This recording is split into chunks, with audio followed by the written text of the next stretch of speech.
ለፍየል ቤት ስም የሰየመላትን ግለሰብ ታሪክ በመዝገብ ላይ አላሰፈረውም።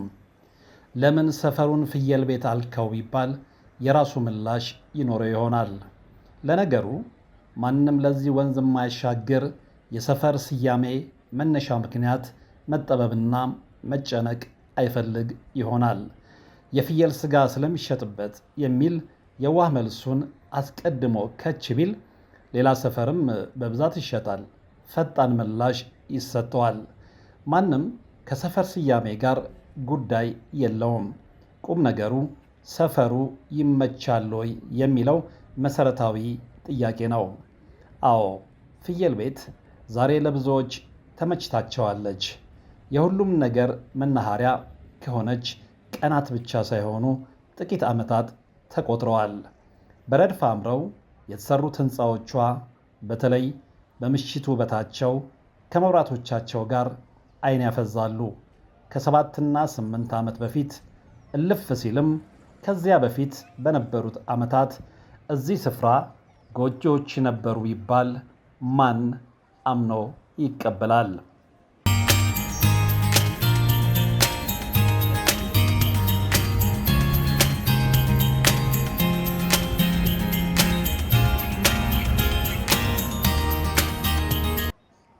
በብርሃን ፍጥነት ሕንፃዎችን እንደ ችግኝ በማፍላት ፍየል ቤትን የሚስተካከላትና የሚወራረዳት ሰፈር ያለ አይመስልም።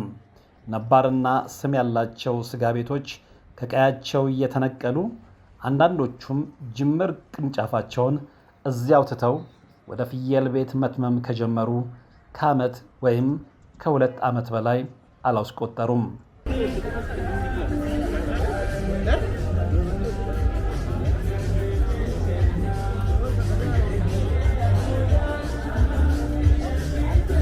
ግና ስጋ ያለው ፍየል ቤት ብቻ ነው የተባለ ይመስል የወራሪው ሰራዊት ብዛት የትየለሌ ደርሷል።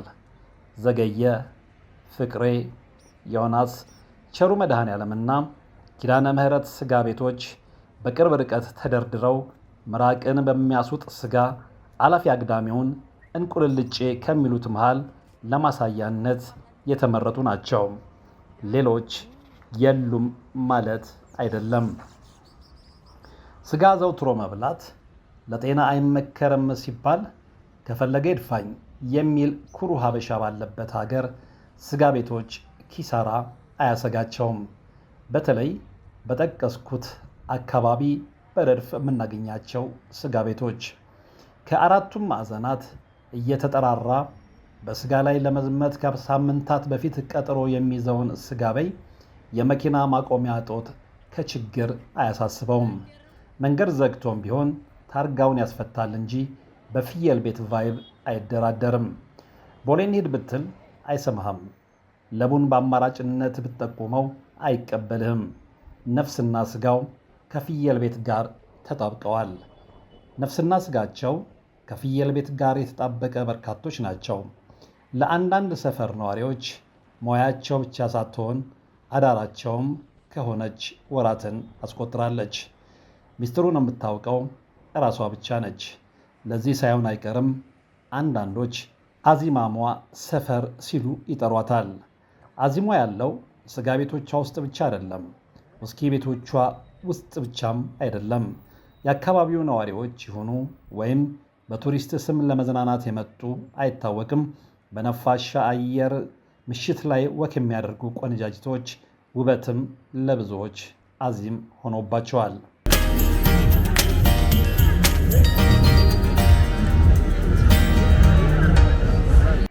ፍየል ቤት ከስጋ ቤት ባሻገር ተጠቃሚዎቿን የምታባብልበት ብዙ ነገሮች አሏት። የኑድልስ አፍቃሪ ከሆንክ በእርግጥም ቻኖሌ ትክክለኛ ምርጫህ ነው። ኬክ አፍቃሪም ከሆንክ ዛይንስ አለልህ። የፉል ፍላጎትህ እንዴት ነው? እንግዲያውስ ሳራንያን ልጠቁምህ። ያለ ጥርጥር ትመርቀኛለህ። ጫጫታና ግርግር የምትጠላ ብቻን መቆዘም የምትሻ ከሆነም ከሞንዶ ውጪ የተሻለ አማራጭ አታገኝም። እና ደግሞ በዚህ በኩል ፍየል ቤት ዋናው ምልክት ጋር ቆመህ ፊትህን ወደ 72 አቅና። ቀኝህን ይዘህ መጓዝ ስትጀምር የምታገኛቸው ሁለት ቅያሶች በተለይ በምሽት አደገኛ ቀጠናዎች ናቸው። በአይፎን 17 እና በአልትራ 25 አቴንሽን እስባለሁ ብለህ ብትወጣጠር ሞትህን በፍቃድህ ጠርተሃል ማለት ነው። እንኳን ስልክህን ራስህንም ልትነጠቅ ትችላለህ። የማያዋጣህ ሰከን ማለት ነው። በመጀመሪያው ቅያስ እስከ ጥግ ቁልቁል ከወረድክ ለቁጥር የሚያታክቱ ሽፋናቸው ማሳጅ ተግባራቸው ድሪያ የሆኑ ቤቶችን ታገኛለህ። ውበት እንደ ንጉሥ ሰለሞን የሚያማልልህ አይነት ሰው ከሆንክ ደግሞ አይደለም 500 800 የጭን ገረዶችን ዕቁባቶችን አላልኩም ደንበኛ አድርገህ ልትመለስ ትችላለህ። ጫት መቃም፣ በድራግ መከተብ፣ ባዕድ አምልኮና መተት መላላክ ተራ ነገሮች ናቸው። አይበለውና እዚያ አካባቢ ትንሽዬ ስልክ መሸጫ ሱቅ ወይም ደግሞ ቡቲክ አለህ እንበል። ያንተን እድገት የማይፈልግ እንደ ካሮት ስር ቁልቁል እድገትን የሚሻ ሱቅ እንደከፈትክ በማለዳ መጥቶ አንተ ትላንት እኮ መንፈስ ልኬብህ ነበር ምንም አልሆንክ ሊልህ ይችላል። አይንህ ፈጦ ጥርስ ገጦ ብትመለከተውም ግድ አይሰጠውም። የለመደው ነገር ነውና። ጸበል የማትረጭ አዘውትረህ የማትጸልይ ከሆንክ አለቀልህ። የሚያዋጣህ ፈጥነህ አካባቢ መቀየር ነው። አንዳንድ የዋሆች ፍየል ቤት የሀብታሞች ብቻ የመኖሪያ ስፍራ ትመስላቸዋለች። በጉያዋ ምንዱባን ነዋሪዎቿንም ይዛ አስመሳይ ውበቷ እንደምታታልል አምነው የሚቀበሉ ጥቂት ናቸው። ውብ መኪና እየነዳች በውበቷ ያፈዘዘችህን የ20 ምናምን ዓመት ወጣት በአይነ ተከትለ በአድናቆት ላይ ሳለ ከዚያው አቅጣጫ የመጣ ፊቱ በረሃብ የጠወለገ መልከ መልካም ታዳጊ እናቴ ልትሞትብኝ ነው እባክህን መድኃኒት መግዣ አለህ ብሎ ከሀሳብህ ሊመልስ ይችላል። ፍየል ቤት እንዲህ ነች፣ የሁለት ዓለም ነዋሪዎች ደሴት። ስለዚያ ምስኪን ልጅና በመኪናዋና በራሷ ውበት ስላፈዘዘችህ ልጅ እያሰብክ እያሰላሰልክ አይ የዚህች ዓለም ገጽታ እያልክ እግረ መንገድህን ሐሳብህን ልትረሳ ከአንደኛው መጠጥ ቤት ጎራ ማለትህ አይቀርም። ገና ከመሰየምህ ሽጉጡን እንደ መኪና ቁልፍ ጠረጴዛ ላይ ወርውሮ የታሰረ ብር እንደ ቁልል አፈር ከምሮ በትዕቢት የሚመለከትህ ጎረምሳ ከገጠመህ ውጣ፣ በቃ ውጣ። እመነኝ፣ ቤት ቀይር። ያ ቤት ላንተ አይሆንም። ምን ያመጣል ብለህ ምሽቱን መክፋትም ካማረህ ውርድ ከራሴ። በተለይ አይኑን የጣለባት ቆንጆ አንተም ከጅልሃት ፈገግታዋን ከቸረችህ በሦስተኛው ቀን ሰልስትህ የመሆኑ ዕድል በጣም ሰፊ ነው። ፍየል ቤት እንዲህ ነች፣ የትዕቢተኞችም የትሑቶችም መናኸሪያ፣ የተረጋጉም የሚንቀዠቀዡም ጊዜ ማሳለፊያ፣ የሚደበቁም የእዩኝ ባዮችም የመዝናኛ ስፍራ።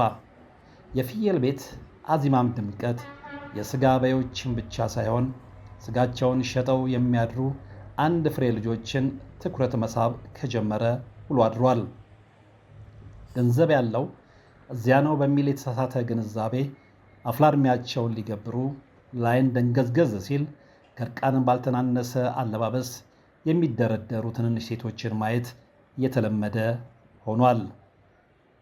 አጆራን ይዘህ ዳቤ ወተት መሸጫ እስክትደርስ ደርዘን የልጅህን እኩዮች ልትመለከት ትችላለህ። ፍየል ቤትን መነሻ አድርገህ እስከ ተባበሩት ብትጓዝም ቼቼንያና ፍየል ቤት ቦታ የተቀያየሩ እስኪመስልህ ግራ ትጋባለህ።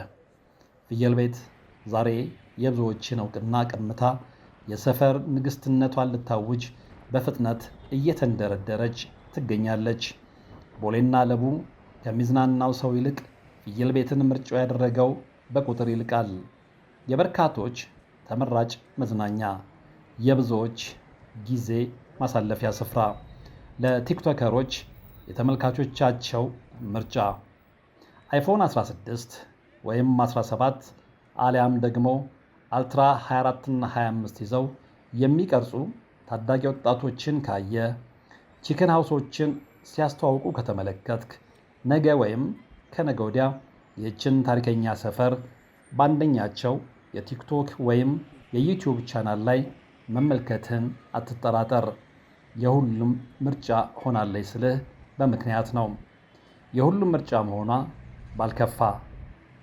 ፈንጥዘው ሰማይ እንርገጥ ያሉ የበዙትን ያህል በአስመሳይ ፈገግታ ነጋቸውን የተሻለ ለማድረግ የሚጥሩ በሐዘን ውስጣቸው የተሰበረ ምስኪኖችን መመልከቱ ነው ሐዘኑ።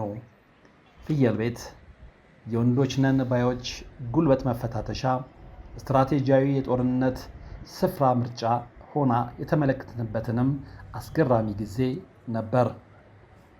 ንጉሡ ከላይ ጦርነት አብራጅ ዘይቱን አፍሶባት ይሁን ወይም ደግሞ ግላዲያተሮቹ ጦርነቱ ሳይጀመር በዛቻና ስድብ መቋጨት ፈልገው አይታወቅም።